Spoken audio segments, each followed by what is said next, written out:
INSV Kaundinya. It's a recreation of a 5th century ship without using any modern technology. It's put together without any nails. It's stitched together with coir rope. Our interaction with the oceans is that one Chola raid in 1025. We did nothing before that and nothing after that. Entirely a misrepresentation of our history. The idea is to demonstrate that such ships were capable of going on great voyages across the Indian Ocean and exploring the Indian Ocean and beyond. Why you undertaking this project? Some of these Western writers are beginning to talk a little bit about how great India may have been in ancient times, etc. But do remember that it is a controlled retreat in the face of evidence put together by a new generation of Indian writers. But it is not the case that they have really changed their mind. What they are doing, be very, very clear, is a controlled retreat. Financial system that we have, is it ready to support India's next stage of growth? Look at Europe's companies 30 years ago are the same companies today.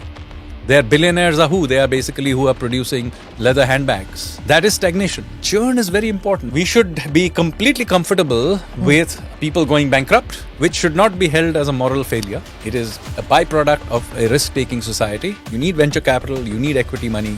You need large, successful new companies listed in the Indian stock market. My measure of Indian success will be that in 25 years' time, the top 20 companies of our stock market are completely different from the ones that are there today. The criticism is that your government allowed for this duopoly to exist. The other airlines fell off, and as a result of that, the customers are suffering. See, you cannot tax success. If there's an airline that is successful, we should not be unhappy with it till such time that that monopoly space is in any way misused. India posted 8.2% GDP growth in July-September quarter. Economists argue that our GDP estimates rely heavily on data points which are not formal. Is it fudged? When you upgrade the thing in a changing, forward-moving economy, the upgrading of the index, where everybody is screaming for, will lead to the level of GDP being higher than being measured. Look at the pollution in Delhi. We have got to do something about municipal management. Yes, we have got please. to do something about our city. 35 years ago, I used to think that our cities are badly run because we were a poor country. But now, 35 years later, we have certainly become richer, but our cities have not really improved. This is something we need to take seriously. This episode is powered by easemytrip.com. Namaste, Jai Hind. You're watching or listening to another edition of the NI podcast with Smita Prakash. As we end 2025 and enter 2026, the topic of conversation is going to be the Indian economy. My guest today is Sanjeev Sanyal, economist, historian, author, and one of India's most influential public intellectuals. He's a member of the Prime Minister's Economic Advisory Council, writes and speaks extensively on economic growth, history, urbanization, and the evolution of institutions. Sanjeev Sanyal is also a prolific commentator on global narratives around democracy and development, often challenging Western frameworks when applied to India. He's appeared on the ANI podcast earlier in episode number 52. Thank you, Sanjeev, for coming back on the podcast. Lots to discuss. And it's only when I did the intro, I realized that you were on episode 52. That was like long ago. And we've been planning to have you back and it's never materialized after that. Good to be back. But thank you so much for coming. Before I begin on the economy and numbers and stuff like that, I want to talk about INSV Kaundinya. Kaundinya was a mariner. Yes, he's the earliest mariner that we know of by name. Okay. From India. And he went off to Southeast Asia, married a local lass and set up the first Hindu kingdom in the Mekong Delta, what is now Cambodia and Vietnam. Okay. But tell me about these pictures. When are you setting sail and where are you going? And look at that. My goodness. Economist bole to one thinks that, mota chashma and not hip like this that you're doing. Looks like you needed a lot of training to do this. Who are these people? What are you doing here? Tell me. So, just so that you know, the INSV Kaundinya, as you know, is a stitch ship. It's a recreation of a 5th century ship. So, what Indian ships would have looked like 1600 years ago, during roughly the Gupta period. And it is based on coins from the Satavahanas and a painting from Ajanta and some texts. And we have recreated it without using any modern technology. So it's put together without any nails. It's stitched together with coir rope. And as you can see, it has sails. It has no modern amenities except some safety equipment. And the idea is to demonstrate that such ships were capable of going on great voyages across the Indian Ocean and exploring the Indian Ocean and beyond. What do you mean it's got no modern equipment? Nothing? No engine. So it is basically entirely sail powered. Okay. And as you can see from the photographs, that's me training with the crew to pull the sails up. And so it doesn't even have a rudder. It basically uses a steering oar. So it's completely different from a modern sailing vessel. I mean, it's not just different from a engine-driven ship, which is most ships, but even modern sailing ships are completely different. So this uses very, very old technology. When you say stitched, what do you mean? As I said, its hull is not put together with nails. So how does it sit? So basically, it uses joinery and stitching. So there are parallel holes on the planks, and then ropes are taken literally like stitching a piece of cloth, and then held together with that. And then, of course, there's a resin called kudrus, which is then used to sort of close all the gaps in the plank. So how does it withstand storms and things like that with nothing? So that is what we're going to find out. That is the whole point. But we have been training on it for last few months. And I have to say, she has behaved very well. She has weathered some rough weather. But obviously, if you do a longer voyage, which we plan to do to Muscat in the end of the month, then we will find out how she actually behaves out at sea. Okay, and what trial runs have you done before the Muscat voyage? So since we put it in water in May, and then it was inducted into the Navy as INSV Condinia. And since then, the crew has been obviously, we have gone many iterations, take it out to sea, sail it, there's something. Also remember, there are no living human being knows how to sail these ships. So we have had to learn from scratch the behavior of the ship out at sea. So even if you are an expert sailor in modern ships, this behaves in a very different way. I mean, you cannot do certain things you could do with a modern sport sailing ships that many of these sailors and the crew are used to. So we have to relearn many things. I have been going whenever there's a long weekend, going to Karwar myself and going through a training myself. So who trained you guys to do this? Are they fishermen who are using it? Is it naval sailors, Coast Guard? So this is a Navy ship. So there's a crew of 15 plus one random economist. And so all the other 15 other than me are Navy sailors. Some of them are national level sailors. But as I said, they all sail modern sports boats, which have completely different logic. So we have basically had to learn about how to sail this from scratch. Basically, tow it out to sea so that you're far away from rocks and things. And then you just experiment till you have a sense of, okay, this is what it does when you do this. And we have had a lot of help from the Omanis who had built a dhow, also an ancient dhow, with a design from a later time, but many similar characteristics. So we did some conference calls with them, and one of Captain Saleh, the captain of that ship, also gave us some tips. But a lot of it is, purely experimental. I cannot exactly tell you how it will behave in an actual real voyage. So what is the reason why you undertaking this journey? Why you undertaking this project? So one part of it is to change the narrative of who Indians were historically. See, one of the things I've been trying to do, and not just this project, I've been writing these history books to show that, Indian history is not what we have been taught to believe. That it's not the case that Indians were somehow a passive people sitting in India waiting for conquerors to come and give us civilization, and sort of we have no agency. This is not a history at all. I mean, even a very little bit of digging into our own history will show us that this is not our history. We have a history. We got a rambunctious history of adventurers and mercenaries and doing all kinds of interesting things. And one of the things we did is very early on, long before even the Phoenicians, who are famous mariners of history, we were sailing during Harappan times to the Middle East, for example. Yeah, the seals were found in There are seals and all kinds of things are found. There are records of people called Meluhans going to Sumeria 4,000-5,000 years ago. Amish has written, right, on the Meluhan. Yeah, he has written fictionalized version, but it's based on actual history. And we had a port, Lothal and Dholavira and all of these places. But even later, it continues, and that's why they were sailing out to Indonesia. They were sailing all the way through to Korea. In fact, Korean history actually begins with the marriage of a local prince to a princess from Ayodhya.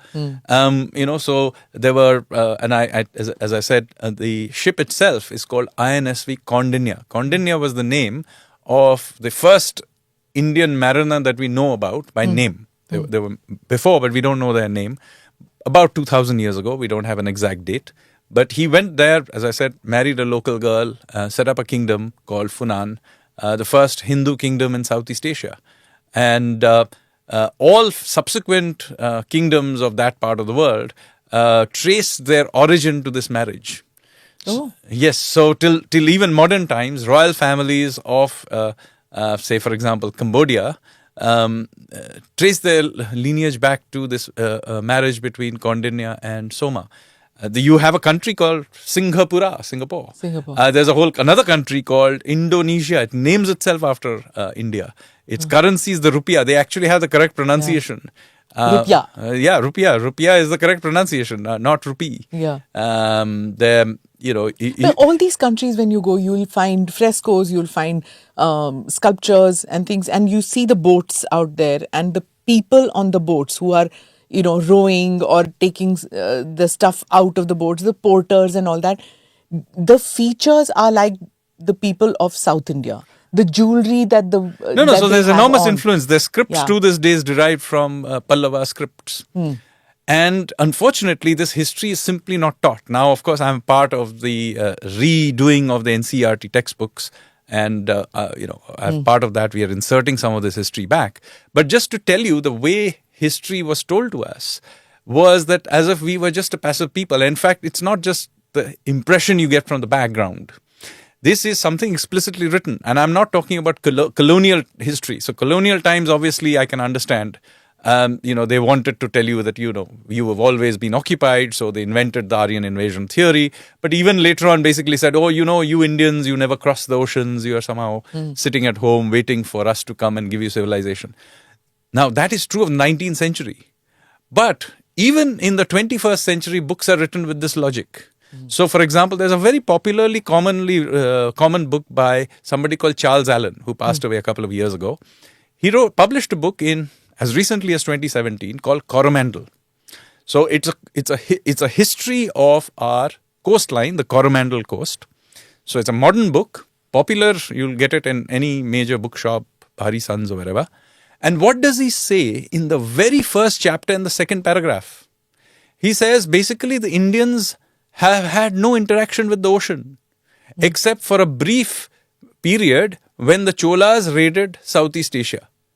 Now, the Cholas raiding Southeast Asia is still taught, is a passing reference in Indian textbooks. But basically, the impression you will get is that our interaction with the oceans is that one Chola raid in 1025. We did nothing before that and nothing after that. Entirely a misrepresentation of our history. What is going on here is that you are being fed a history where you are made to feel that you have really had no part in world history.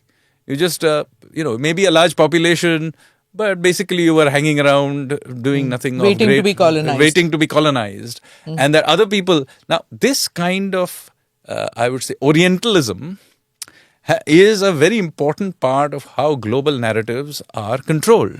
So be under no impression that this happens just like that. No. There is a fair amount of investment that goes into creating these narratives. Now, in recent times, you will have seen some withdrawal of this. Some of these Western writers are beginning to talk a little bit about how great India may have been in ancient times, etc. But do remember that it is a controlled retreat in the face of evidence put together by a new generation of Indian writers. But it is not the case that they have really changed their mind. What they are doing, be very, very clear, is a controlled retreat. Prime Minister recently said that India is witnessing a psychological renaissance, he called it, and he urged people to break the Macaulay mindset. Could you explain to me what exactly is that mindset, and how does India plan to break away from that now? So the Macaulay mindset is not really about Macaulay the person. What it really is about is this psychological idea that we have imbibed into our nervous system almost, that we are somehow functioning because, as I said, civilization given to us by other people, and that we have never had agency. So, okay, the Mughals came and built Taj Mahal, that's fine. The British can come and do something, but we should not do anything. So now this is imbibed into us in a very fundamental way. It showed through, for example, when we wanted to build a new parliament. What was the idea? But, oh my God, what will Lutyens' ghost think about it?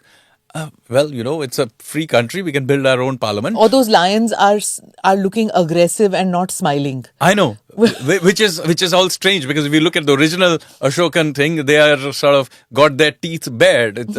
Where are they smiling and benign lions? I would like to know. Exactly. In which jungle? And even the original Mauryan lions. Yeah. Are meant as a projection of Mauryan imperial power. They are not, they're symbols of a powerful state. They are not some pacifist thing. Yeah. And so throughout you will see this thing that, if you look at colonial history and then even post-colonial history, you'll see this veneration of Ashoka. Now, Ashoka was actually an almost forgotten character in Indian history. He was rediscovered by the British historians in the 19th century. And then he was packaged as some sort of a pacifist. There is no evidence of him becoming a pacifist ever. He was clearly a Buddhist before he went into Kalinga. And his edicts clearly suggest that he was not a pacifist even afterwards. But the entire narrative that we studied in school was that the war affected him so much. Yes, but there is no evidence of it. It is just pure storytelling. The evidence is absolutely clear from inscriptions that he was already a Buddhist. No ancient text links his conversion to Buddhism, if you can call it a conversion, linked to the Kalinga War. In the one inscription where he mentions the Kalinga War and his regret for it, you have to see the very next paragraph of the context in which he's saying it. He's not saying it as some sort of a regret and apology to the people of Kalinga, because this inscription is not in Kalinga. It's in far away in what is now Pakistan, where he says, yes, I killed all these people, I feel great regret. And the very next paragraph he says, but if you forest tribes behave badly, I'll do the same thing to you. It's a threat. And there are Sri Lankan texts which are very often used to eulogize Ashoka. The same text tells us about how he carried out massacres of his brothers and of his brothers, of the Ajivikas, of Jains. All of this, he has multiple massacres that he's carrying out. Yeah. There's no suggestion that he became a pacifist at all. So why was he? So the question is not about this history itself, which is clearly false. The question is, why did the British take it on? Yeah. Basically, this is part of that same agenda. Okay, you have an ancient civilization. There's clearly evidence that there were great empires in the past. But look, your best and most important emperor was a nice pacifist chap. Okay, so he's the guy you should follow. Okay, why? People like Shivaji are somewhat uncomfortable. And you see the same thing in the later period as well. If you read even the freedom struggle, no, you're always told that the moderates were the good guys, the extremists were the bad guys. Yeah, the very use of the terms moderates and extremists. That's what we studied. Right? Yes, whereas the terms, what did Aurobindo Ghosh, later called Sri Aurobindo, called the same combinations. He called the so-called extremists as the nationalists and the other guys as the loyalists. So the other side is shown in the literature of the nationalists as being collaborators. So you have to be very careful with the use of these terms. The very fact that this terminology is used tells you who told the story after independence into our textbooks. Right. So we have to develop a language of our own. Yes. Which means not, does it mean rewriting the past language, or is it a future thing? No, Because look at the original primary evidence, and based on that, you write a story that is reasonable. Not all of it will be clear. I mean, we debate what happened yesterday on our TV channels, so it's not unusual that historians should debate what happened 4,000 years ago. Okay. But then look at the evidence and begin to look at it. It's But not the like criticism- it's not like Romila Thapar was having breakfast with Ashoka. Right. She's also trying to interpret the same text that I have. Yeah, but the allegation is that the BJP or the ND government, ever since it's come to power, they are rewriting everything with ineffective information. And So the point is, it is perfectly fair to criticize where there is primary evidence that contradicts what's in the textbook. Okay. Perfectly fine. If such a thing is found, I will be the first to stand up and say this should be corrected. However, most of what you have, as I said, I can take you through all the textbooks, and every other step you will find some twisting. I mean, something as foundational as Ashoka is fictitious. So you can imagine what is there right through the whole narrative building, right through to modern times. I mean, all these global indices, for example, will show you, Nepal being put 50 ranks above India in democracy index till, few weeks before it actually has a coup. This is the kind of research and narrative building that goes on. Yours and my Wikipedia are continuously being twisted in a particular way. Yeah. So don't underestimate the effort and energy that goes into controlling global narratives. You've literally run a crusade against this, push to stop India's sovereignty when it comes to, the big tech platforms, how we are battling it, how India wants to set a narrative, how it is so difficult because the big tech platforms, they own everything. They have the narrative grip on the world. Explain to me this war that you are taking on. So you have to understand that this is done through layering. So this is not very different from how money is laundered. So what you do is you create many layers. So, if any money laundering happens, it comes from some dubious source, then it goes to some Cayman Islands or some such place, then it'll be sent to another place. So after many layers of things, it then comes out as white money somewhere. Exact same thing is done in managing narratives. So first of all, in supposedly well-known journals or something, some relatively innocuous research will be published. Okay. Now then it will be layered into say a media report. Or a university paper. And so on and so forth. So you will basically create a circular referencing racket, which will then pop up on the basis of that in Wikipedia. It will be there in various kinds of social media. And then a certain narrative will be built where that becomes the default narrative. Now, you can argue against it, but do remember that even in arguing against it, you are having to accept that framework of discussion. So, when you say, for example, you are doing artificial intelligence, okay? Now, artificial intelligence is being trained on so-called good data, right? It has to be, everybody will agree, no? You should have authentic data and believable data. So what is this authentic data? So they will say, see, we will take it from well-known institutions. Now, who decides what is a well-known institution? So, for example, then Sweden, there's an institution called VDEM, Varieties of Democracy Institute.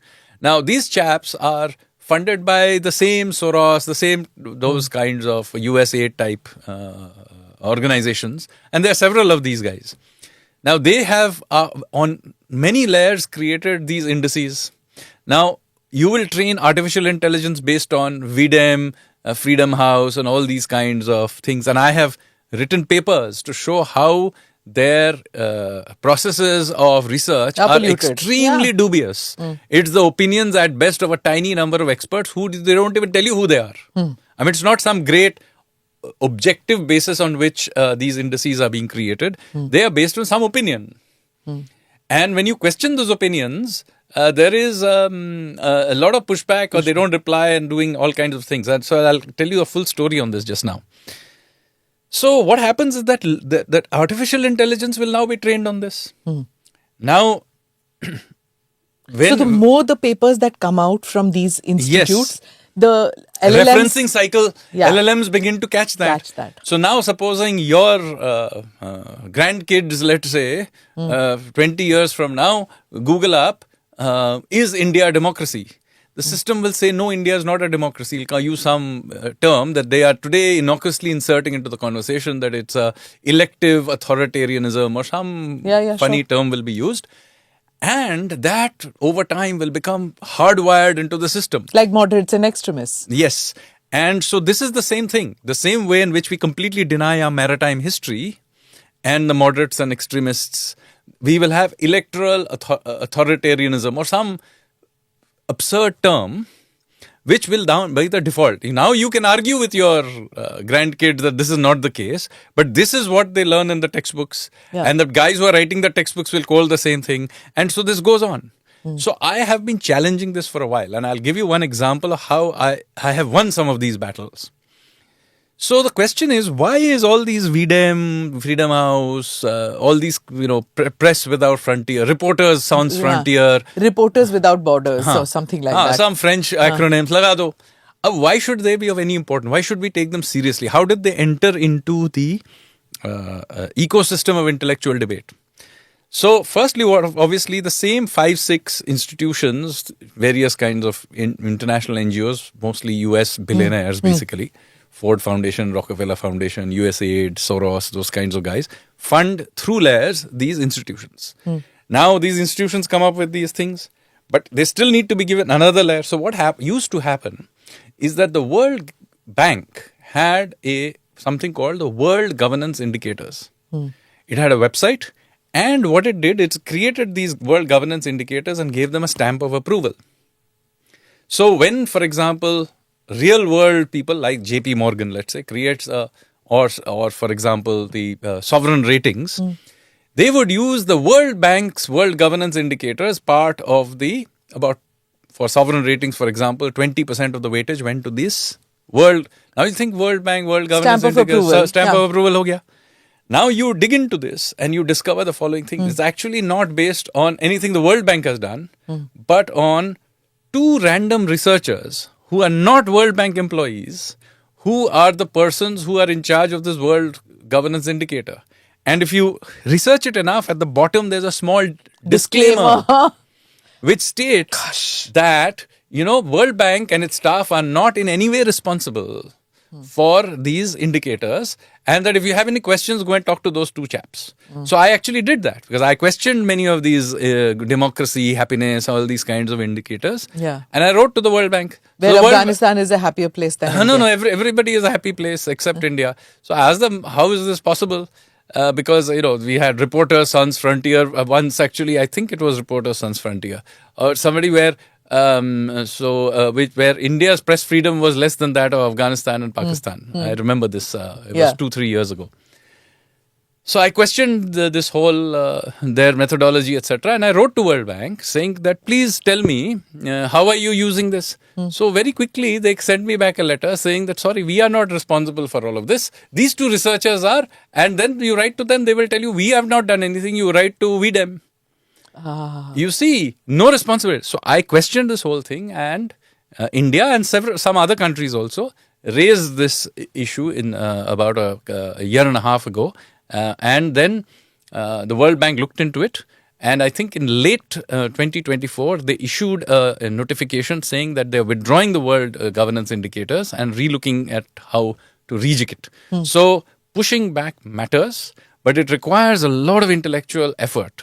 But it is well worth doing it. Yeah, because it impacts on so many things. If investors want to put in money, they look whether these countries are democracies with functioning systems and things like that or not. And if we are not, as per this VDEM and the others, then they will not send in, the FDIs won't come in and all that will happen, right? And you see, certain default narratives will get set. Now unless you dig in that far, those default narratives will drive a lot of conversation. Yeah. For example, our sovereign rating, I have been saying for years, is at least 2 notches below where We ought to be. we ought to be. Now, one of the rating agencies has upgraded us, so I personally think is 1 notch down.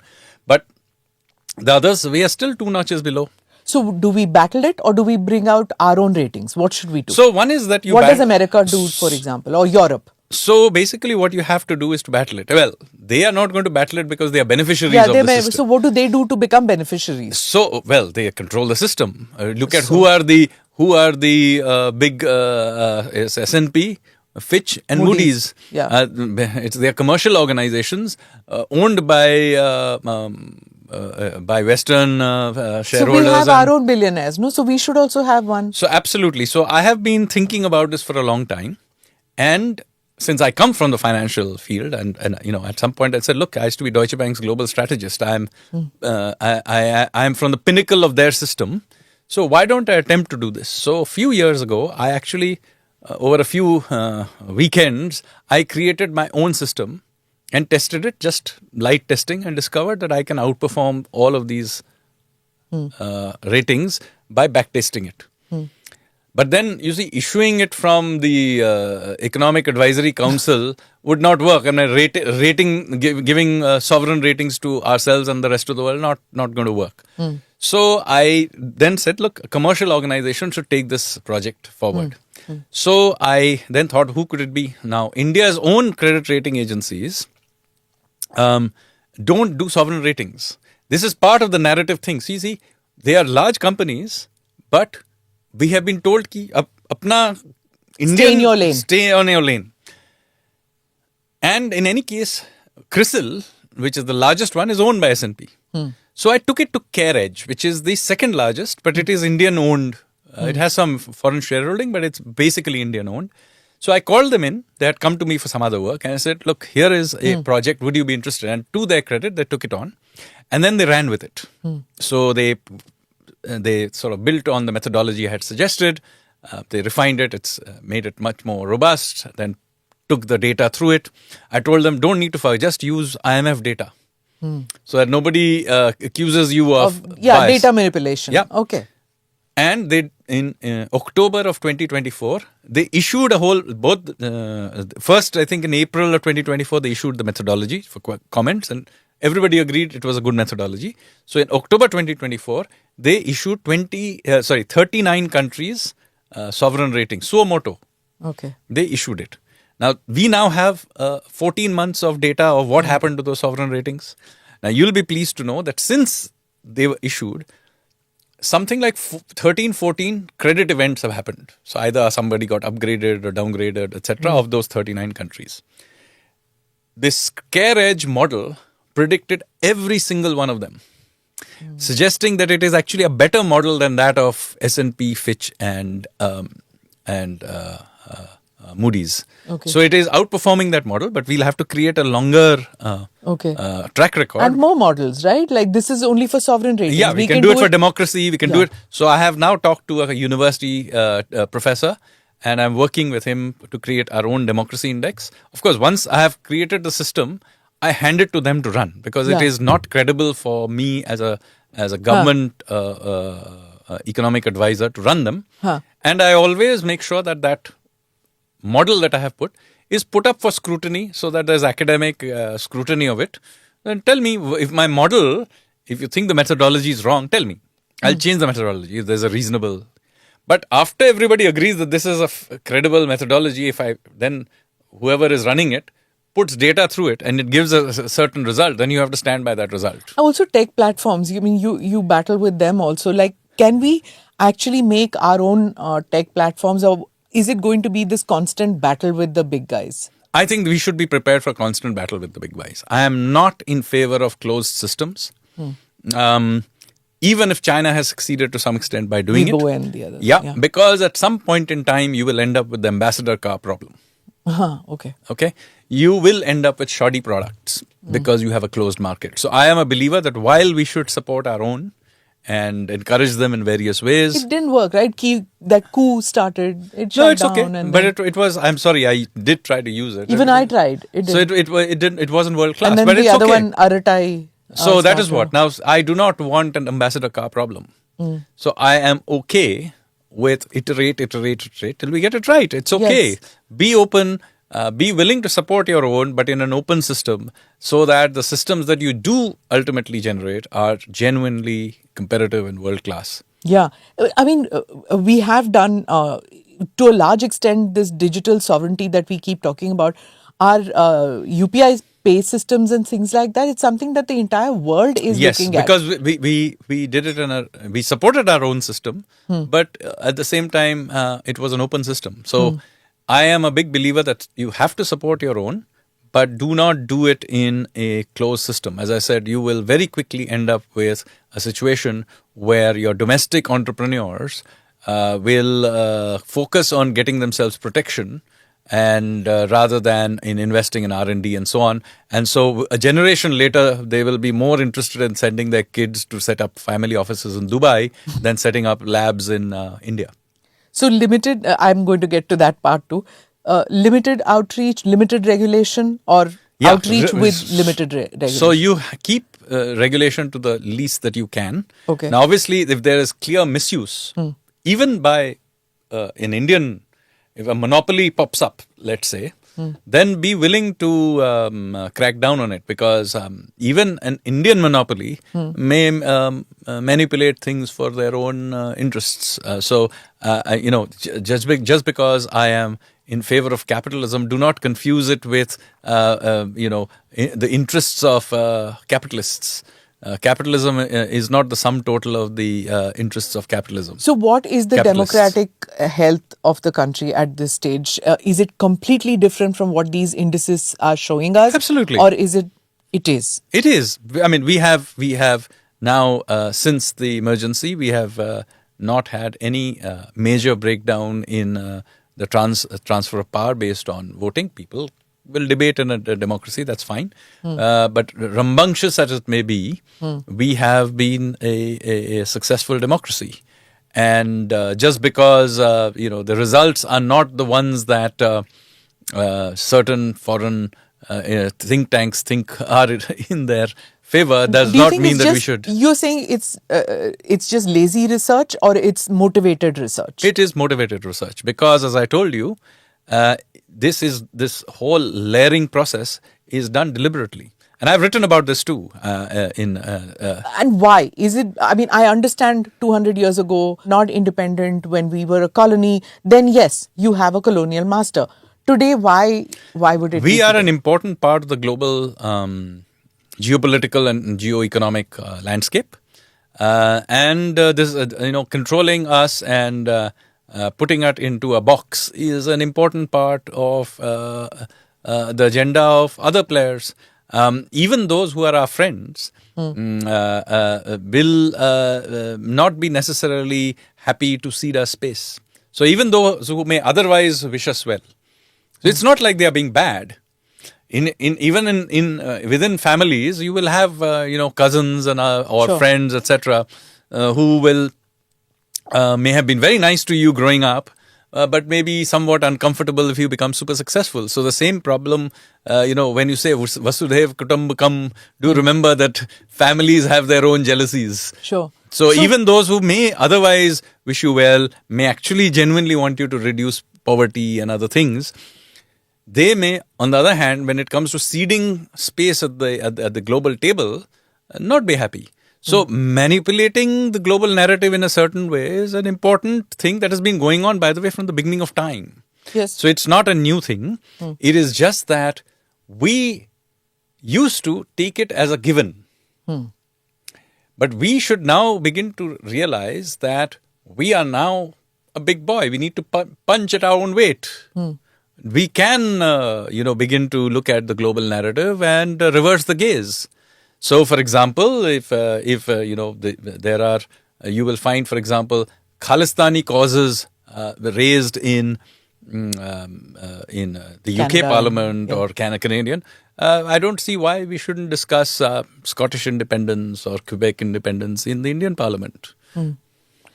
Okay, that's being a bit ambitious because India traditionally has this we don't interfere in issues. We should not interfere with anyone who does not in any way interfere with us. That is true. Yeah. But I do think that there should be an idea of reciprocity that we should have. Okay, have an opinion. Okay, when you were talking about, the Indian growth story and it makes other countries uncomfortable, we all grew up with the idea, not grew up, I'd say that in the past 15 years or 20 years since liberalization, post-liberalization and things like that, the what we were given to understand is that the Western world appreciates India's growth story, sees us as a partner. But is it making them uncomfortable that our growth trajectory is at a faster pace than they would like it to be? Of course, as I said, even your friend, it's not necessary that they are wishing us ill in the sense that they may be okay with us removing poverty, etc., as long as we stay in our lane.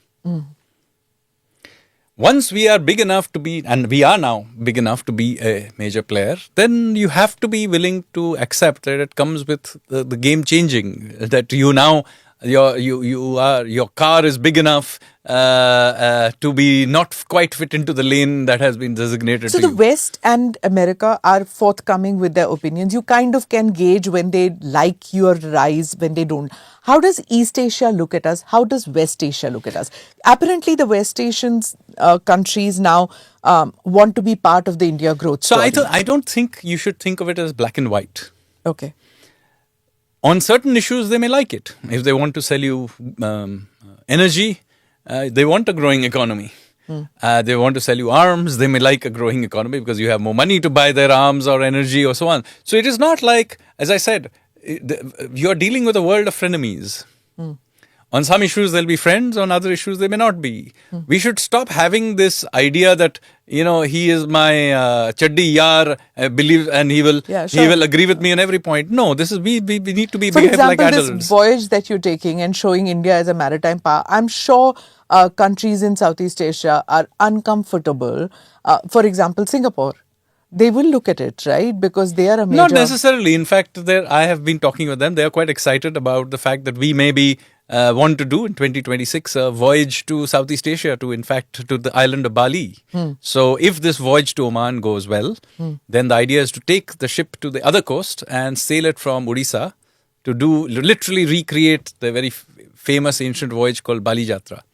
Okay. So there is excitement. The question is, how do we engage with the rest of the world in a positive way and bring them onto our thing? So it's about engagement.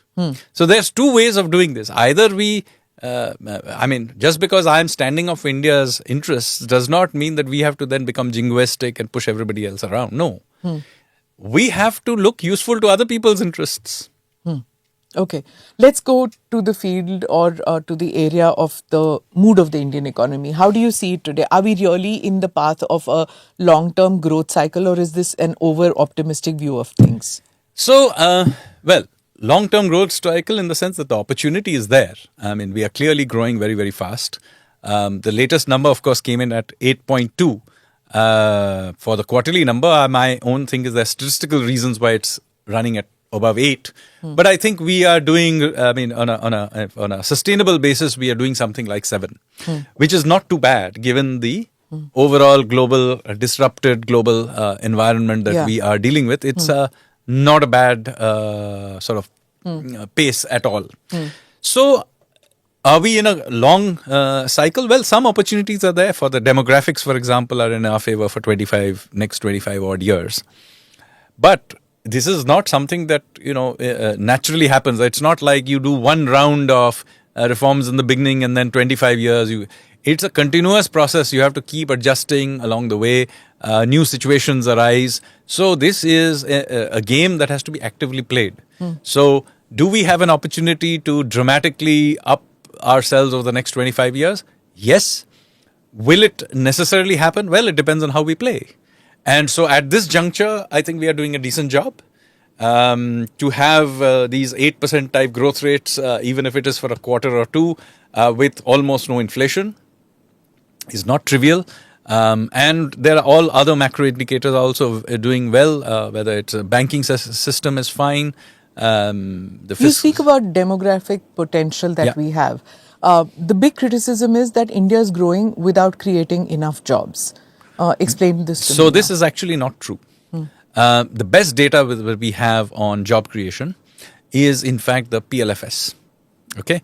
Anybody else who is talking about is just giving anecdotal data. Oh, I have an uncle who has a son whose friend cannot find a job kind of data. Real data is PLFS. PLFS clearly suggests that there is growth in employment. There are other indicators as well, EPFO, etc. But PLFS is the best. But even the other ones also suggest.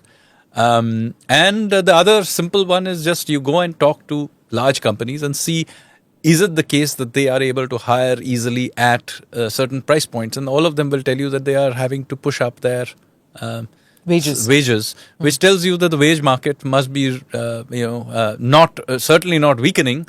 If anything, it is tightening. And certainly, I think that is a fair thing because we also have done consumption-driven surveys in recent years. And my colleague Shamika Ravi has written a paper on this recently. Yeah, and you can clearly see that, the number of Indians who have got all kinds of things from fridges to, some sort of a scooter or car, etc., has dramatically gone up in percentage terms. So the number of households in India who have, using cell phones or various kinds of electronics or refrigerator and so on has dramatically gone up. And this is this is not just basic stuff. Like even a decade and a half ago, most Indians did not even have a toilet. And we now have a situation where most Indians actually, almost all Indians have a toilet at home. And in addition to that, have now got all these access to potable water, those kind of things. Things are getting done. Yeah. So to say that this is happening without any job creation is absolutely not a reflection of reality. It's not any job creation, but we need to create 80,000 jobs a day or something like that, and several lakh jobs a month. So you have to be a little careful with those statistics. Yeah, but it is a large number. Because do remember there are people retiring, passing away and so on. So some natural job creation anyway happens. But we are a high growth country and there is no example in history of any country growing for a long period of time and not generating jobs. This idea of jobless growth is an utterly fictitious idea. Every country is fighting this. Whether it is the developed economies of the West or if it is struggling economies in Africa, everybody is struggling with trying to find solution to the jobless growth So problem. I am objecting to this idea. There is no such thing as jobless growth. All technology leads to a churn. Okay? So for example, when you created the internet and so on, certain kinds of jobs got wiped out. But jobs like podcasters popped up. Who would have thought that social media's influencer or podcaster would be a job profile? True. Who thought that Zomato or ordering online would be a job profile? But these exist. So every technology will destroy some jobs. But the history of technology since the Industrial Revolution every time has created more jobs than it has destroyed. So far, it has not happened. Maybe something will change, but there is no evidence yet of more jobs not being created through these cycles. Okay. And so this is being true also here. We are creating enormous numbers of new jobs. Some of them are high quality jobs. After all, almost every large company in the world now has a GCC in India. Those are all jobs. Yeah. Right? Who is it who just now said that whatever technology comes, plumbers will not be out of job in this country or in the world? No, so this is the sort of thing Nassim Taleb says. Yeah. But the point is, yes, that is a high skill activity in a certain sense. Yeah. So I'm coming to skill development, basically that. Yeah, so the point is to give respect to skill development in this country is again a big thing. BA karna hai, MA karna hai, PhD karna hai. This is the middle class India has grown up with. Not just middle class India, this has been true for the 20th century. By the way, till the 20th century, people going to university as a routine basis was a very rare thing. It was an elite activity. In fact, it was not even a signal of education but of wealth to go to university. So what happens in the 20th century is that there's massification of university education. This is a 20th century phenomena. Now what you're seeing is technology is making the lecture-based university irrelevant, right?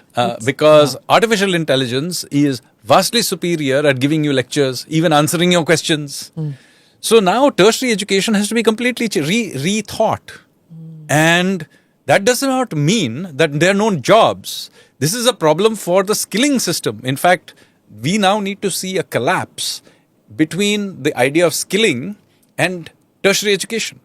Okay. Earlier, skilling was seen as something that plumbers did, and tertiary education was where all the hi-fi people went and they did some great philosophical upgradation of intellectual upgradation.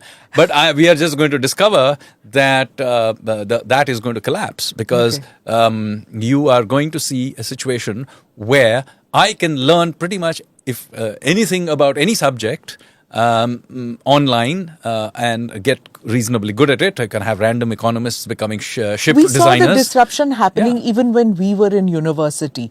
The coaching centers which were coming about. Yes. That disruption had begun. Yes. So, for example, what NIIT did more for creating Indian software sector than all the other degree walas combined. It was just about beginning. I remember when we were getting into college and all that if you didn't get into IIT, then you get into REC. If you don't get into REC, then you got into NIIT, and then it became the NIIT people were doing it on the side. I mean, many people may be doing an English degree and doing NIIT in the evenings. On the side, but then slowly, So this will become the standard because at any age you can learn you will need to learn new skills all the time.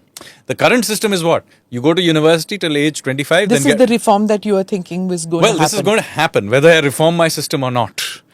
Okay. So what used to be the case that till 25 you got some education, but because knowledge is stable and technology is relatively speaking in the context of a lifetime of a person, over 30 years is relatively stable.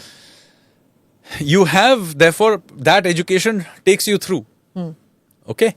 And so, today what will happen is in a high changing environment, the guys in their 50s who are now in their positions of power are the most outdated guys in the system taking decisions. So, this whole education system is gone, right? You have been posting a lot, writing a lot about the UPSC. And this obsession, national obsession to take the UPSC. Yes, it's a complete waste of time because frankly... You and I are products of that in the sense that our parents were and it may have been a great idea in the 1960s, but times have changed. I mean, being a stenographer may have been a good option for somebody in the 1940s. So what? So technology has changed, and it is not just changed, it is now become a routine affair. Every few months your phone is getting upgraded and is able to do something new. Now I cannot have a curriculum that can keep up with it in the way that university education currently functions. Upgrading my entire professor faculty in that way is very difficult to do. So AI will just be vastly superior at delivering cutting edge knowledge. Now that doesn't mean that universities have nothing to do. They're just that doing it the way they're doing it today is a waste of time. So what you need to do is to much more oriented toward apprenticeships and actual skills because the industry is ahead of academia. Right? So you need to get people into jobs early. In fact, there are people like Elon Musk or Wembu here in India who and I subscribe to it that you should actually think that at 18 people find jobs. And they go to work and they do degrees on the side. And, immediately somebody will say, oh, but what about the social aspects of going to university?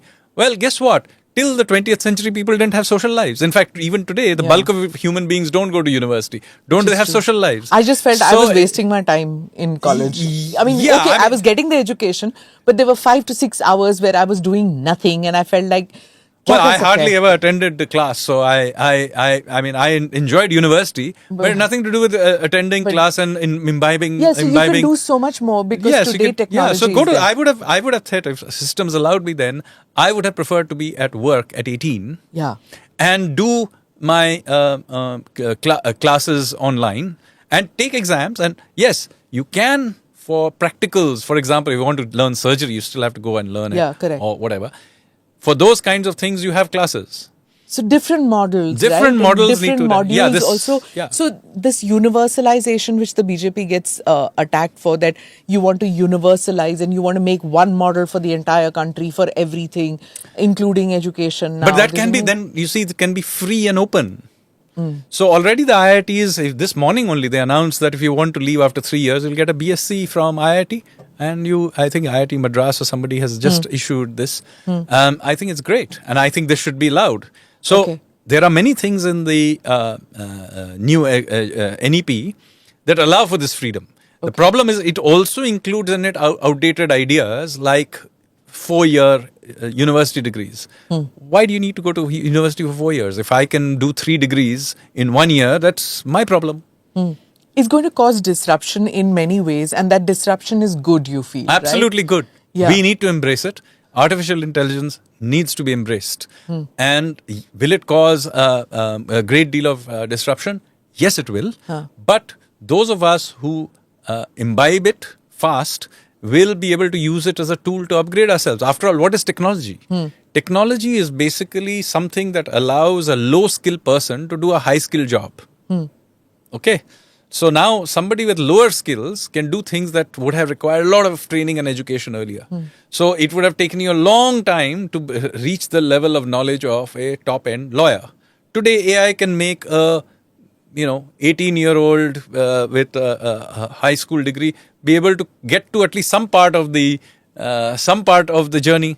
Now you may still need some, at the margin, non-codified knowledge of a lawyer will still be needed. But 80% can be done.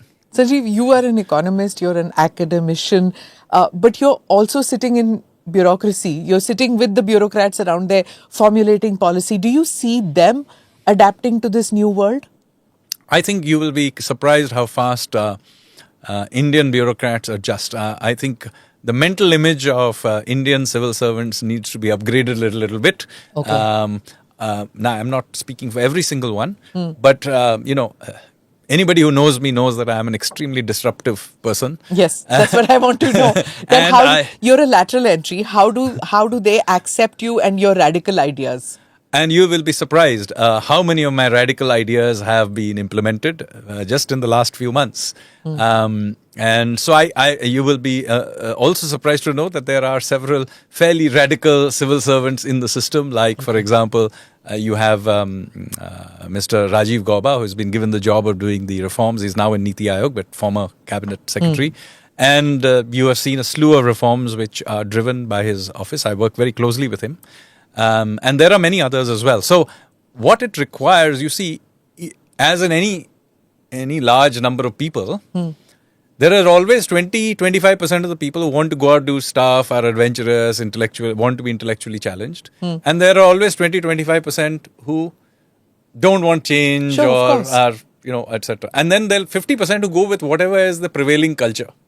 That'll be And true of your organization as well. Culture has, you see, there are also those status quoists who have benefited for generations Yes. from that. And they're going to perpetuate, or they want to perpetuate. Absolutely. To So their this, next so this will be true of any large, even in a corporate Sure, it will be of true. course, yeah. So the question is therefore, who is the leadership?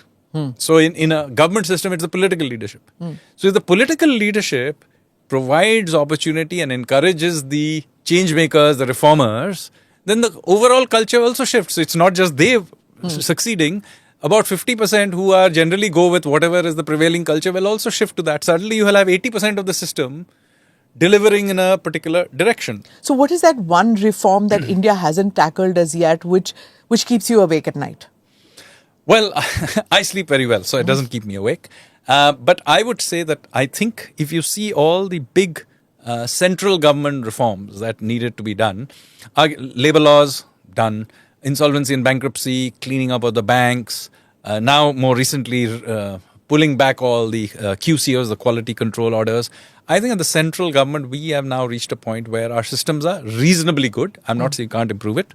There are some more things we can do. I think if you saw the Honorable Finance Minister talked about cleaning up the customs system and so on. Supply side reforms Mostly what we are doing is supply side reforms. I am a supply side person. I have no question about it. That doesn't mean we don't care about the demand side. The demand side, however, is managed as a stability, not a driver of growth. So we are very much into macro stability. So we do pay attention to the demand side, but you will see we are very, very conservative. Even at the height of COVID, we made sure the monetary and fiscal side was very restrained. So that has resulted in good things. It has anchored our system. It has brought inflation down structurally. But that is not what generates growth. It creates the stability of the system to do the supply side part, which are all these process reforms, the structural reforms that we are doing. And you will see a few of them announced all the time. I write extensively about them. So that is what generates the forward movement. It's like a bicycle. There is a balance part, which is the demand side, and there is a forward movement, which is the supply side. Now, if you try to generate forward growth through the demand side, for the most part, it will generate bad outcomes, except during a shock. So, I understand if there's a demand shock, you may want to... Like during COVID. But even there, if you remember, we were very, very restrained, and we did some, but we were restrained about it. So, this is something we think about a lot, and we are doing continuous reforms. Now, on the central government front, we are doing very well. But the next generation of reforms has to be about something somewhat different. And there are two things that I have spoken about extensively. One of them is we've got to be serious at some point about judicial and legal system reforms. Correct. Yes. Right? This is something absolutely critical. The second thing, we have got to do something about municipal management. This is not a central government thing. Yes, we have got to do something about our cities. Yes. So let me explain. 35 years ago, when I was at university, I used to think that our cities are badly run and the amenities are poor and so on because we were a poor country. And it was true. But now 35 years later, we have certainly become richer than that. We are still poor maybe by global average or whatever, but we are certainly radically richer than we were 30 years ago. But our cities have not really improved. The odd metro system may have come in, etc. But by and large, the quality of life of our cities is not very much significantly better in the public sphere. The private sphere may be different. Better restaurants are there. They have replaced the old movie theaters with now fancy multiplexes, etc. From the private sphere, it has upgraded. The public spaces, however, have not really upgraded for the most part. And this is something we need to take seriously. Compare that with, for example, Vietnam, country which is roughly at the same per capita income. You go to Ho Chi Minh City, you go and look at the public amenities. They are clean. There's not a case of a lot of money to be spent. This is a matter of civic pride. So we need to think through our municipal management, and it is not that we cannot clean them when we set our minds to it. After all, I remember Indore being just one of the most dirty industrial towns, like any other. Surat also. Or all of these. They got cleaned up. So when same systems, same IAS officers and bureaucrats. So if you set your mind to it, you go to Bhopal also reasonably clean. And then you come to the national capital. No, you can see the degeneration. Yes. Chandigarh used to be so clean, so good, which we used to compare it to Surat, or rather used to say that, here you have a city which is so close to Delhi, but look at... So I think we need to take... And look at the pollution in Delhi. Absolutely. So no excuses for it. There are many reasons for it. First of all, as a people, we need to get serious about what the issues are. So, unfortunately, we'll have pointless debates about Diwali, which has nothing to do with it. It's one day, and that day, by the way, if you look at the statistics, barely different from the day before or after. Whereas there are serious issues about stubble burning. That is one part of the issue. It's not the only issue. There are serious issues about construction dust. There are serious issues about burning of garbage. And so on and so forth. And public transport. We don't have functional public transport. Well, we have the Delhi Metro, but even there, the conversation has to be about serious things. So let me now take that particular thing and show you.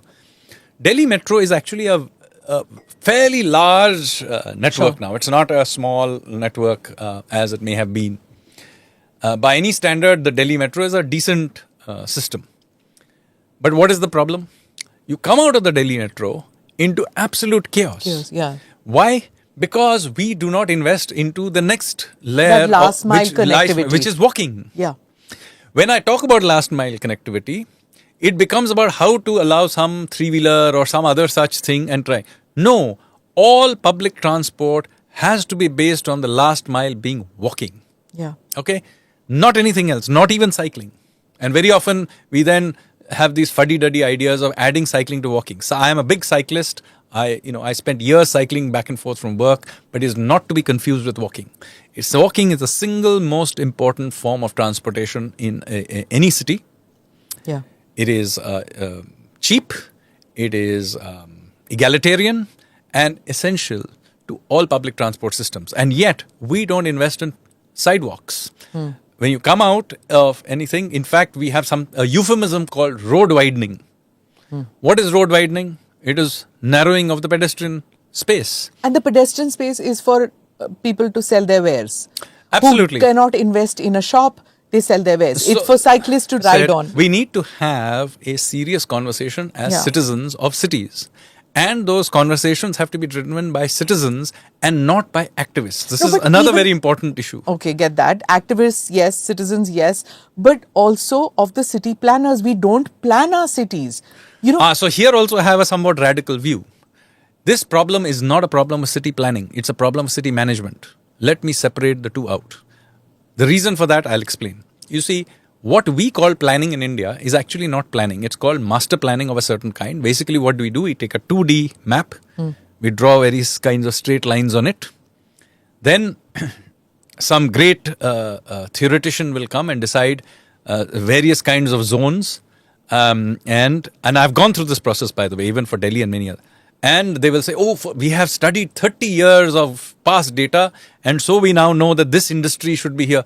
Hello, if you know which industry is going to grow over the next 30 years, why are you spending time in town planning? You should be in the stock market.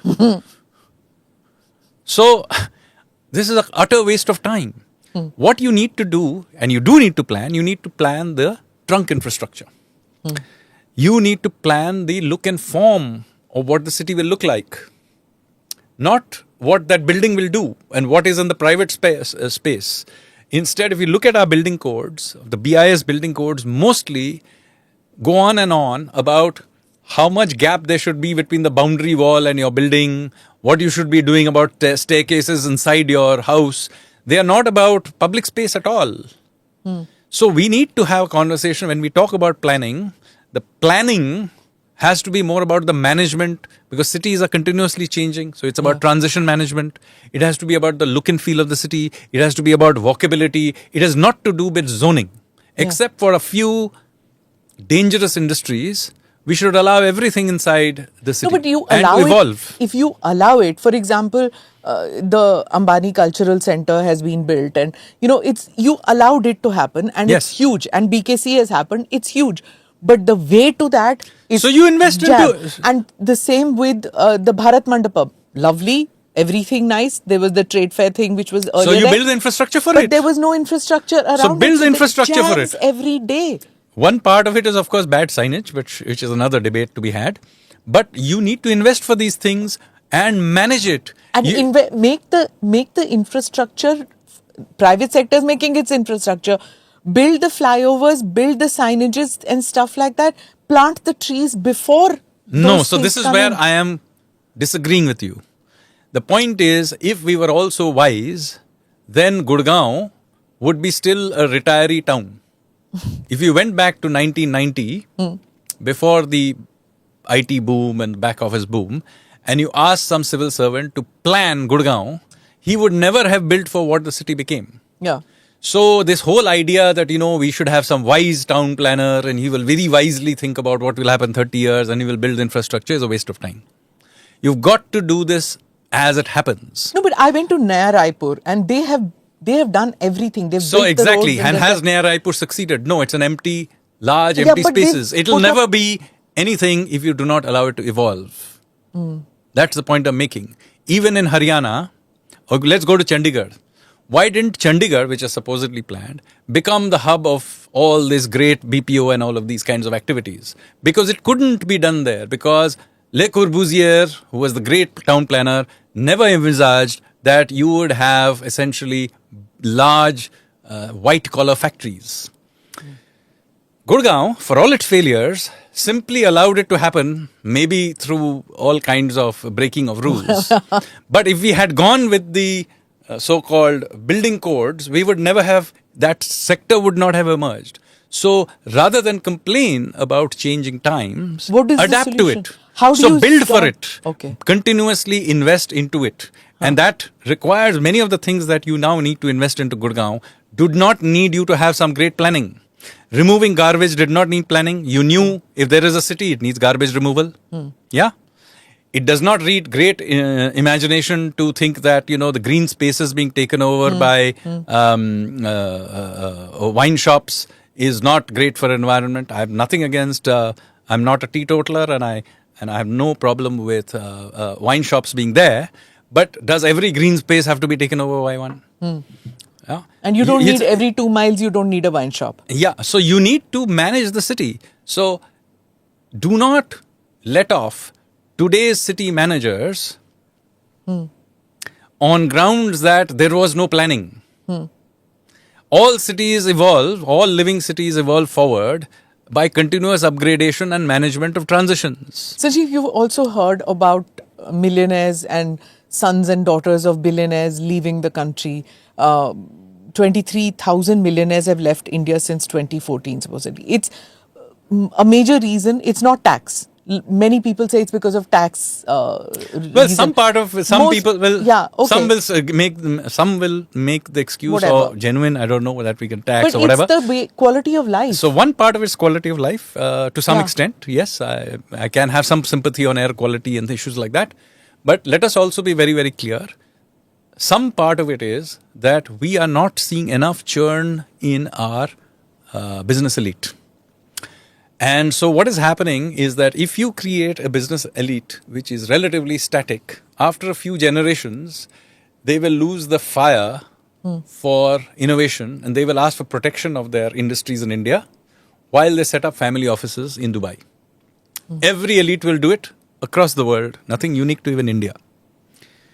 So this is very, very important, therefore, that you keep renewing your elite. That is the reason I talked to you earlier about the ambassador car problem. Okay.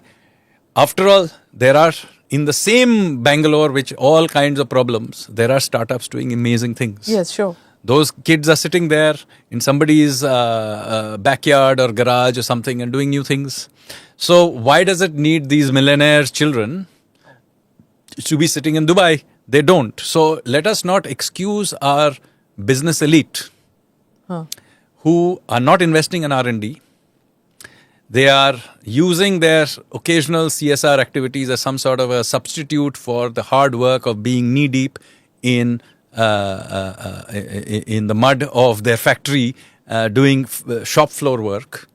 And this happens to every few years to every elite, not just an Indian. This has happened to... It doesn't worry you? No. So the key solution to this is to keep our system open enough that it allows for continuous churn. This is why I'm a big, big believer in insolvency and bankruptcy. You have to allow continuous insolvency and bankruptcy. Yes. You have to be completely okay with large companies dying continuously. So, if you go back to 2017, you will remember our banks were in very bad shape. Yeah. How did we clean them? We absolutely bankrupted some of India's largest companies. Did it make our corporate sector weaker? No, it came back much stronger. And we have to allow this continuously. We allowed Jet Airways to die out. That allowed for some other airlines to grow. If those companies are unable to keep up with, better compliance with airlines, civil aviation norms and so on, we should have no problem with allowing this kind of churn to happen. Since you talked about civil aviation, let me come to that. The criticism is that your government allowed for this duopoly to exist.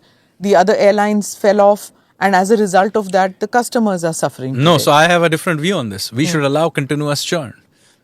Keeping alive Jet Airways, we would have ended up here as well. So we should have no problem with allowing See, you cannot tax success. If there's an airline that is successful, we should not be unhappy with it till such time that that monopoly space is in any way misused. At that point, the regulators Regulators to come in. and society at large, the regulators are only in a democratic country, society at large has to be okay with disciplining them in whatever way is necessary. It could be market discipline through how customers behave or regulatory discipline. You have to allow that continuous churn. One question which I want to ask you is that, our financial system that we have, it's been very robust till now. But is it ready to support India's next stage of growth that we have? I'm talking about banks, NBFCs and things. So, the single biggest source of risk-taking and innovation money is actually never going to be banks and NBFCs. They're actually going to be equity money. Okay? And let me say that India's stock markets are currently, capital markets more generally, are currently being able to finance more money raising than even London. I mean, I was in the financial markets. I started in the mid-90s. I would never have believed that Mumbai would be more important as a money raising center than London or Singapore or some of these big centers. In fact, I remember that Bangkok was a more important financial hub than Mumbai back in the 90s. So the fact that Mumbai allows for this kind of money raising is an extremely good sign. Debt capital is important. Banks are important. I'm not saying they're not important, and there are areas where debt matters, right? But in the end, risk-taking money is important. You need venture capital, you need equity money, you need large, successful new companies listed in the Indian stock market. And India has created many of them. So, my measure of Indian success will be that in next 25 years that we talked about, that in 25 years' time, the large companies, the top 20 companies of our stock market are completely different from the ones that are there today. Okay? And I'll show you how that has worked. China, if you go back and look at it, large companies from 20 years ago, you would have counted some large, petroleum companies, some public sector banks, etc., 20, 25 years ago. Today, their largest companies are Alibaba, Tencent, You hadn't heard BYD. BYD I hadn't heard of till like 36 months ago. It's one of the largest car companies in the world. You can even see BYD on Indian streets now. So this is what an energetic country does. And even for all the criticism you can do of the US still has this energy. It is still able to create a Google, Facebook, SpaceX, Tesla. You look at they are continuously churning. That is what generates the energy of the US. Now, I'll contrast that with Europe. Look at Europe's companies 30 years ago are the same companies today. Their billionaires are who? They are basically who are producing leather handbags and furniture.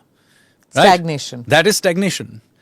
Even India's billionaires do things which are telecommunications or petrochemicals or whatever, ports or something. Diversify. Yeah, so I want to see the next generation should be, that's why the churn is very important. We should not, we should be completely comfortable with people going bankrupt, which should not be held as a moral failure.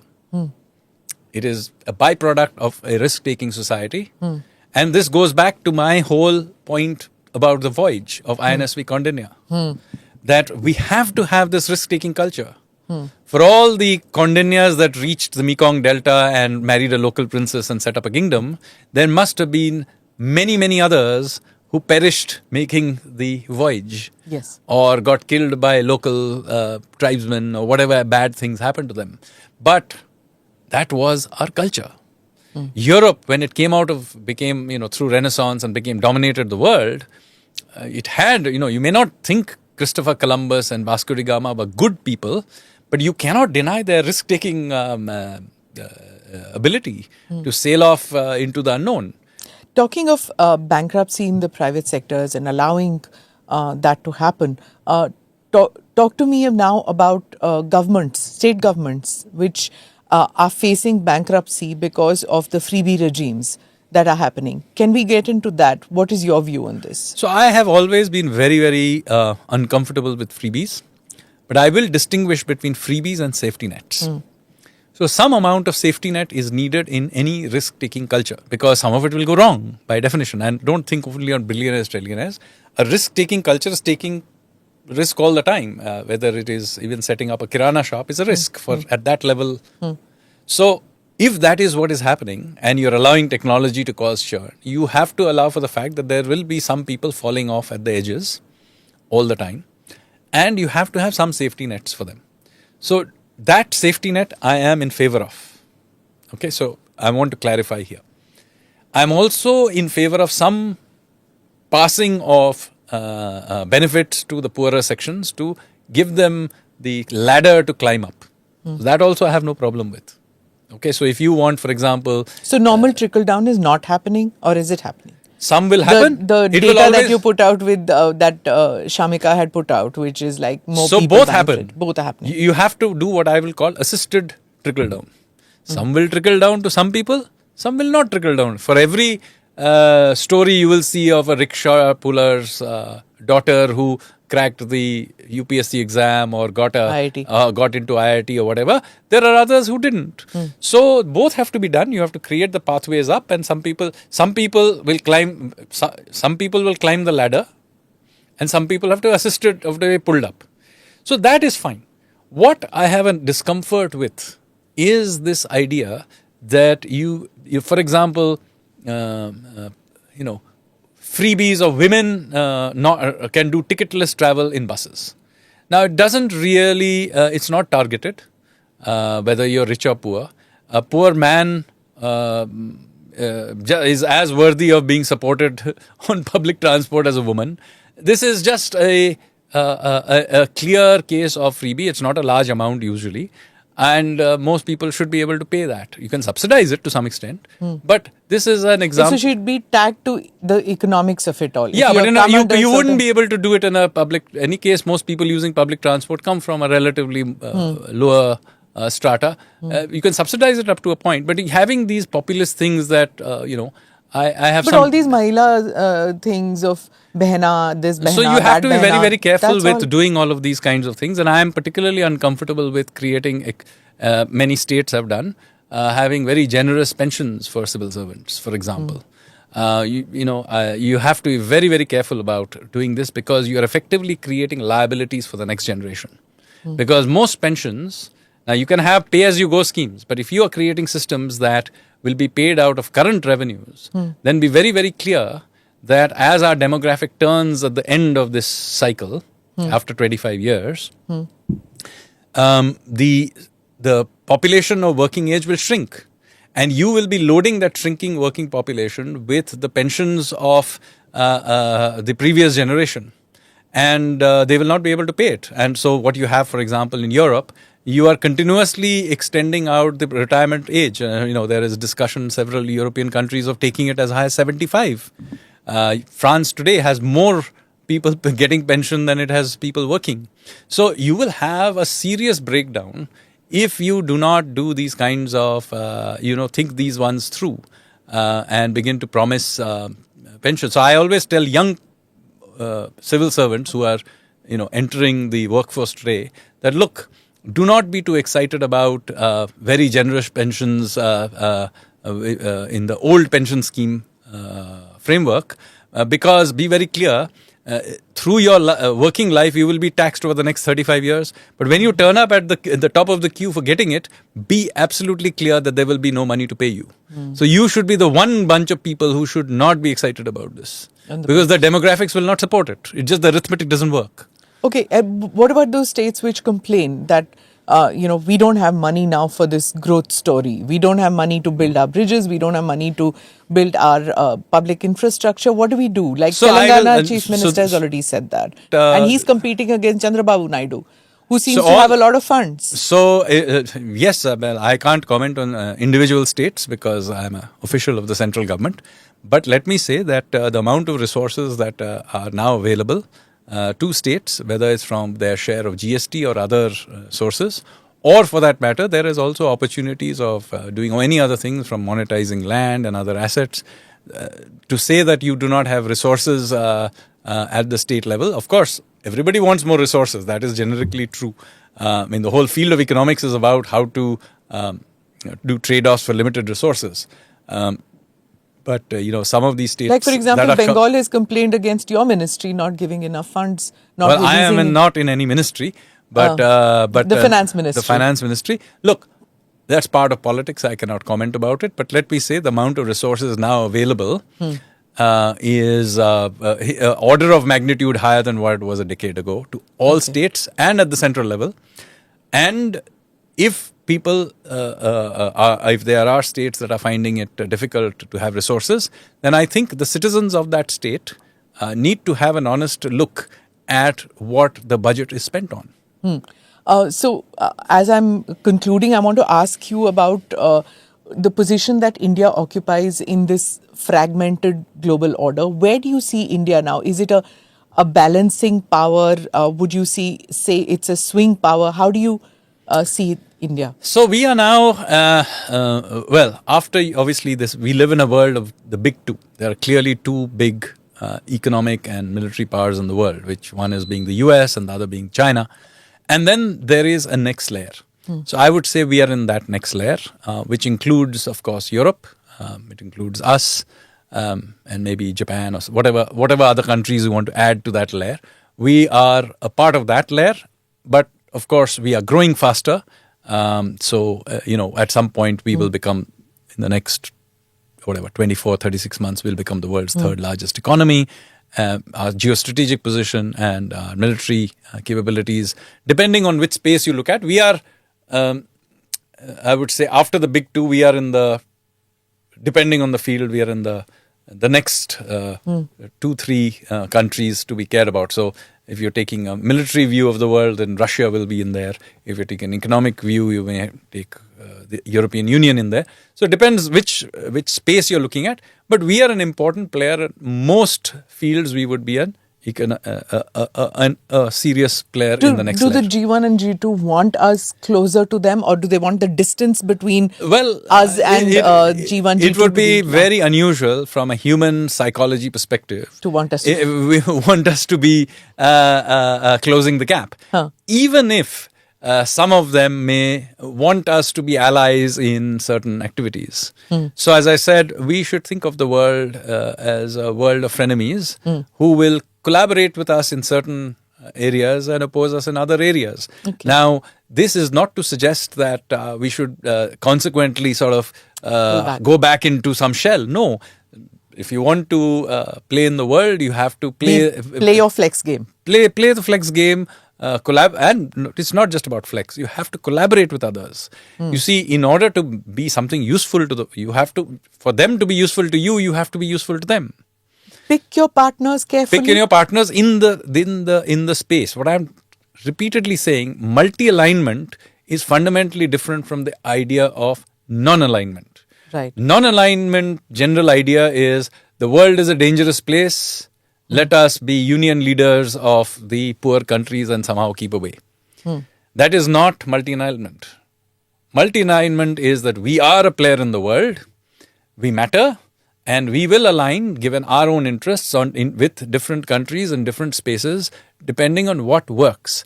Now, what works will have to work for the partner country in that space as well. So, if we have a free trade agreement with some country, it should work for us. But we should also be clear that it has to work for the other guy. Otherwise, why should they do it? Why would they? So it is not a passive withdrawal. It is an active act of being a part of the world. The CA, he recently said, Mr. Nageshwaran said that China does not want to allow India to grow the way West allowed China to grow. So now how does this align with India's China policy? What's going to happen with that now? So Anant's view is not different from what I'm saying. Yeah. Look, the West encouraged China at a particular point in history, partly because, do remember, when did that rapprochement happen? It happened in the 1970s. It happened in an environment where the West was trying to wean China away. And then it sort of built up a certain relationship, which the Chinese, to be fair to them, they maxed out, used it maximally to build themselves up. Sure. And good luck to them. I mean, I don't hold it against them that they use the space so beautifully to sort of build themselves up. We may be in a different environment, and it's maybe that the Chinese do not want. But look, there are areas where we may collaborate with them in BRICS and other places. And so where it On works, economy, can we, like, for example, yes. you said we have BYDs on our streets now. We threw out TikTok. So where we have to be where it suits us. We need to be willing. I mean, let's be very, very clear. For goods imports, China is our biggest supplier of all kinds of inputs. Even the success of our Apple phones would not work without inputs from China. So this whole idea that we have to somehow, that's why I keep going back. Supply chain. If you want to be a part of the global supply chain, then you have to be a part of the global supply chain. So you can either say that I will not play a game of tennis, or you go in there and occasionally you have to be willing that you will not be. Alternate supply chains, be part of everybody's supply chain. You be a part of and then create and be able to play that game. So if you want to be in the global game, you have to enter the arena. Okay. Finally, India posted 8.2% GDP growth in July-September quarter. Economists argue that our GDP estimates rely heavily on not on formal sector data, but they are indirectly they're using data points which are not formal. Like where is the problem, and is it fudged? I'll ask you directly. Of course not. I mean, this is based on a very well-established system. This whole criticism is coming because of IMF's C grade that it gave. But be very careful about this, because the IMF has basically, what has it said? It has said very clearly that we need to update our indices, which are already still stuck in 2011-12. By the way, I happen to agree with the IMF's criticism. Yeah, you've said this often, that we are old tools we are using to measure. Yes, when we upgrade them, ironically, the level of our GDP, not necessarily the growth rate, the level of our GDP is actually going to be higher. Because if you, for example, have an index or so industrial you come with production, a different back clause. That the reason is different. Your motive is different because you say we would be higher. Yes, because you see so the point of the matter is, supposing you have an index which still includes, say, typewriters in there. We don't produce typewriters in any significant quantity, but it doesn't have adequate weightages for, say, cell phones or something we now produce. Will the size of GDP go up or down? It'll go up. So when you upgrade the thing in a changing, forward-moving economy, the upgrading of the index, where everybody is screaming for, will lead to the level of GDP being higher than being measured. Other countries also, it's nothing new. Other countries that do this also see the level goes up. Vietnam did it some time ago, and it turned out Vietnam's GDP was a little bit higher than what they were originally measuring it. It will happen here as well if all our indices, there are many sectors that are not there. For example, podcasting may not be a major sector in there. Maybe today it is, I don't know. And by the way, informal sector is measured in different ways. Some accounting of that happens, but if we add that back, the economy is not going to shrink. It will be bigger than... So this awkwardly for the critics who are not making a methodological point. Those who are saying methodologically, I'm with them. Those who are making a political point, they awkwardly, if and when this upgrade happens, which by the way will happen in February, March of 2026. So not post-budget you're talking just about. A few months from now. Okay. And when that happens, there will be more complaints that this actually causes GDP level to be bigger. Isn't that an international a way of mapping this? Yes, absolutely. This is common. Every decade we are supposed to do this. We have not done this because the year 2020... See, we went from 11-12, we should have done 21-22. But the 21-22 data had a problem because those were COVID years and the data would have been all over the place. So you had to wait. Now we will do it on 23-24 data, which is So we make our own measuring tools now, which are going to be more reflective of the current situation. realities. Yes, absolutely. Okay. So for all my criticism of Delhi's air quality and municipal management, let me also say that all this construction is also GDP. You can see it all around you. It's not some theoretical thing. I mean, you go to any city, go to Mumbai, look at the new airport, the new a coastal road. All of this is GDP growth. And then it facilitates further GDP growth because one, building it is GDP growth, and then using it is also GDP growth. So this is what GDP growth is. So you could visually see that, economic activity is growing. See, many of the states say this, that, okay, you build this big data centers, ye sara data, like for example, Bihar will say that data center banaya aapne, but the jobs that they give out are not enough. There aren't many jobs there. And even if they have, say, 3,000 jobs, most of them have come from Bangalore and they're taking the jobs there. So what does one do then? So, first of all, data center is a particularly bad example because it is a data center. Of course, the construction of the data center, managing it, etc., just creates some jobs. But data centers are by definition data centers, but it's an enabling infrastructure for doing everything else. Yeah. So if you and with AI, they'll have 15 people doing it.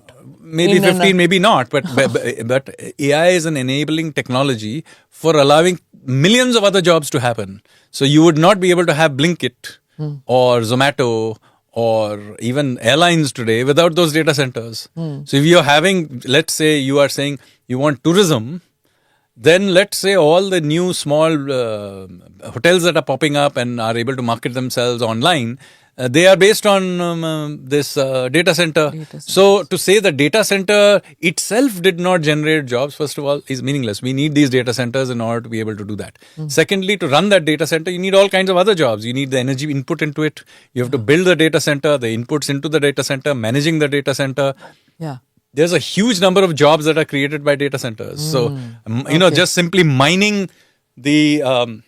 part of our growth story. It's a part of our growth story. Okay. To look at a data center and say that it doesn't have a large number of people is not a meaningful way of thinking about it. Okay. Thank you so much, Sanjeev. Thank you for coming on the show and demystifying a whole bunch of issues for us. Thank you. And all the best for your voyage. Thank you so much. Thanks. Thank you for watching or listening to this edition of the NI Podcast with Smita Prakash. Do like or subscribe on whichever channel you've seen this or heard this. Namaste. Jai Hind. This episode is powered by easemytrip.com. Click here to watch the previous episodes.